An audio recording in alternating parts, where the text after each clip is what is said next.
สบายดีทุกท่านสบายดีข้าพเจ้าทงไซพิซซ่าเป็ดเมืองลาวมื้อนี้มาให้ข้อมูลเนาะท่านเรื่องราวของหัวข้อเนาะที่จะพาทุกท่านเฮ็ดธุรกิจประสบความสำเร็จได้โดยเฉพาะแม่นธุรกิจเครือข่ายขายตรงท่านเนาะซึ่งเฮาต้องเข้าใจเรื่องของธุรกิจเนาะคำว่าธุรกิจก็คือการค้าขายนั่นแหละเนาะการค้าขายก็คือธุรกิจเนาะฉะนั้นค้าขายนี่เฮ็ดจังได๋มันสิถูกต้องถูกใจและถูกกฎหมายนั่นก็คือเฮาต้องเข้าใจเป้าหมายของการค้าขายเนาะก็คือการไปตอบสนองความต้องการของผู้อื่นหรือว่าไปซอยผู้อื่นแก้ไขปัญหาของเขาได้และเฮาก็รับคำขอบใจที่เป็นเงินเนาะคือเอาเงินแทนคำขอบใจไว้หั่นซะเข้ากระเป๋าเฮาและเขากับผู้ซื้อกับภูมิใจพอใจเพราะว่าเขาสมหวังดิเฮ็ดให้เขาสมหวังในสิ่งที่เขาจะแก้ไขปัญหาได้เฮาก็มีความสุขที่จะได้ไปซอยเหลือผู้อื่นและมีแรงที่จะไปค้าขายต่อในมื้ออื่นนี่สินะคือกันว่าธุรกิจท่านเนาะฉะนั้นมาเบิ่งบัดนี้ในธุรกิจเครือข่ายขายตรงดังกล่าวนี่มันว่าถึงว่ามีกระบวนการเนาะเพราะว่าเฮาต้องเฮ็ดธุรกิจกับคนเด้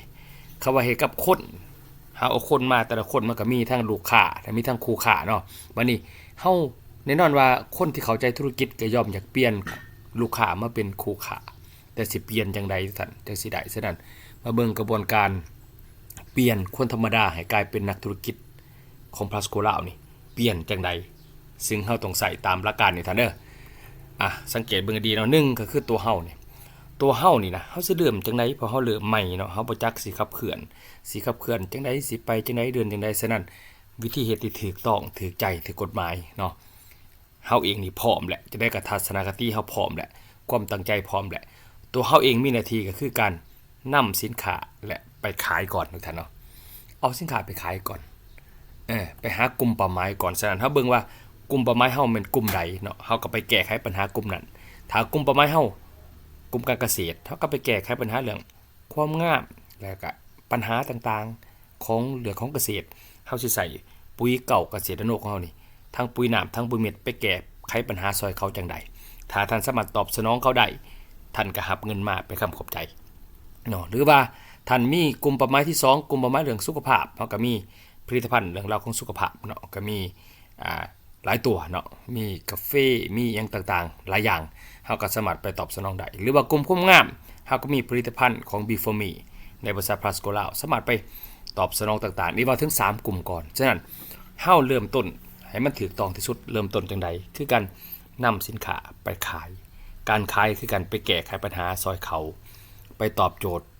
ผู้ซื้อว่าซั่นซะนี่คือเป้าหมายของเฮาแต่เนาะฉะนั้นถ้าผู้ใดสมัครเฮ็ดได้กับพุ่นก็เอาเงินมาเท่านั้นแต่เฮาต้องเข้าใจเรื่องของตัวนี้ก่อนคือกันว่าเข้าใจนิยามของคำว่าการเฮ็ดธุรกิจคือเฮาบอกผ่านมาเนาะฉะนั้นเริ่มต้นตัวเฮาเอาสินค้า3กลุ่มนี้ไปขายพอไปขายแล้วปึ๊บพอแน่นอนก็ต้องเกิดลูกค้าเนาะลูกค้ามันก็มีอยู่2กลุ่มตอนนั้นมันก็มีกลุ่มขาจรคือซื้อแล้วก็หายไปแล้วก็โดนๆมาซื้ออีกเทื่อนึงเนาะลูกค้าขาประจำมันคือคนที่อยู่ในระบบกับเฮาอาจจะมีรหัสสมาชิกอาจจะเข้าสู่สมาคมแล้วแต่เนาะเฮาก็สามารถที่จะเปลี่ยนแปลงจากลูกค้าขาจรเป็นลูกค้าขาประจำได้ฉะนั้น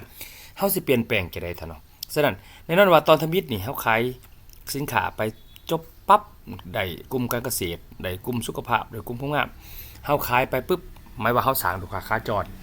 บัดนี้ต่อมาเฮาสิสร้างลูกค้าขาประจำจังได๋การเปลี่ยนลูกค้าขาจรมาเป็นลูกค้าขาประจำคือการนำเสนอขายต่อเมื่อกี้ขายสินค้าต่อมาแม่นขายนโยบายของบริษัท Plus Go ลาวนโยบายเฮามีหยังเนาะมีอยู่5ข้อด้วยกันมีงานมีเงินมีมวลมีเที่ยวมีรางวัลพิเศษสรุปจบครบในระบบเดียวนี่คือแม่นนโยบายของบริษัทที่จะเปลี่ยนจากลูกค้าขาจรที่เฮาขายสินค้าแล้วก็จบไปนั่นนะให้มาเข้าสู่ระบบท่านเนาะระบบเฮามีงานมีเงินมีมวลมีเที่ยวมีรางวัลพิเศษฉะนั้นมาเบิ่งลูกค้าขาจรพอเขาเข้ามาสู่ระบบปั๊บเห็นบ่ฉะนั้นเขาสิเข้ามาด้วยกันมีงานมีเงินมีมวลมีเที่ยวมีรางวัลพิเศษอันนี้แหละจุดที่เขาจะเข้ามาที่จะเขามีรหัสนำเฮาเนาะที่จะมาเบิ่งบริษัทนำเฮาที่จะมาร่วมกิจกรรมนำเฮาแต่ว่าส่วนหลายคนจะเข้ามาหลักๆก็คือมีมวลแสดงเฮามีวงดนตรีเพชรบรรเลาบันเทิงศิลป์ภาคเขามวล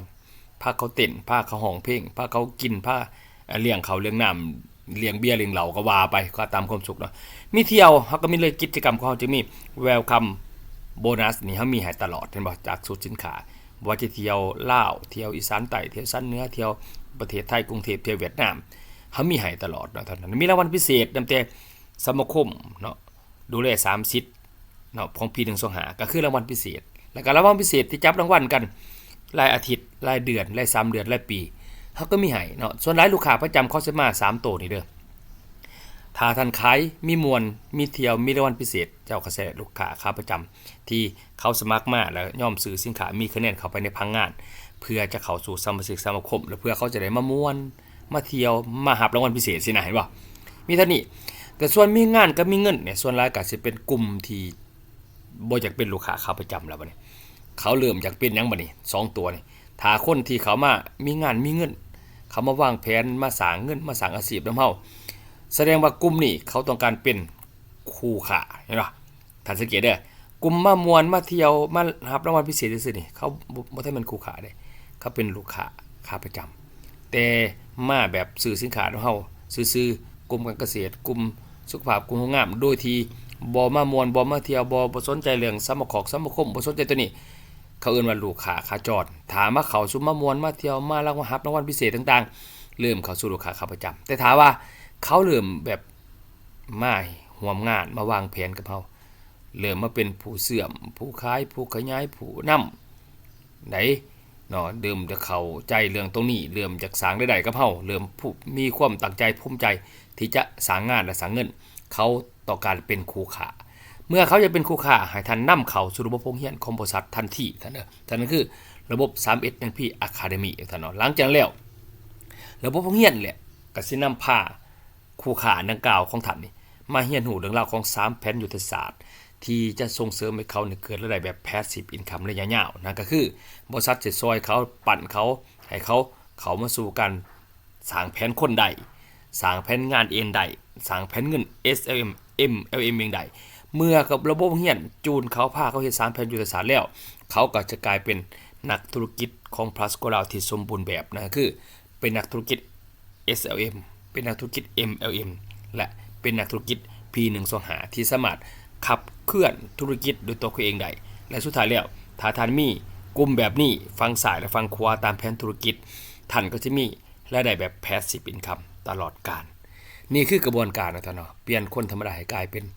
นักธุรกิจของ Plus Global เปลี่ยนจากลูกค้าขาจรมาเป็นลูกค้าขาประจำเปลี่ยนจากลูกค้าขาประจำมาเข้าสู่เป็นหุ้นส่วนธุรกิจเอิ้นว่าคู่ค้าจนกว่าเขาสามารถเป็นเจ้าของระบบขับเคลื่อน3แผนยุทธศาสตร์ด้วยตัวเขาเองและตัวท่านมีกลุ่มคนแบบนี้นำเข้าสู่การพัฒนาแบบนี้รหัสละฟังสายฟังขวาตามแผนไบนารีท่านทุกรหัสที่ท่านสามารถเคลื่อนได้แบบนี้ท่านก็จะมีรายได้แบบ passive income ตลอดกาลฝากไว้ท่านเนาะบางว่าคลิปนี้สิเป็นประโยชน์กับทุกท่านเพื่อนำไปต่อยอดสร้างระบบทีมหรือว่าระบบองค์กรของท่านให้ประสบความสำเร็จอย่างมั่นคงตามคาดวางไว้ทุกท่าน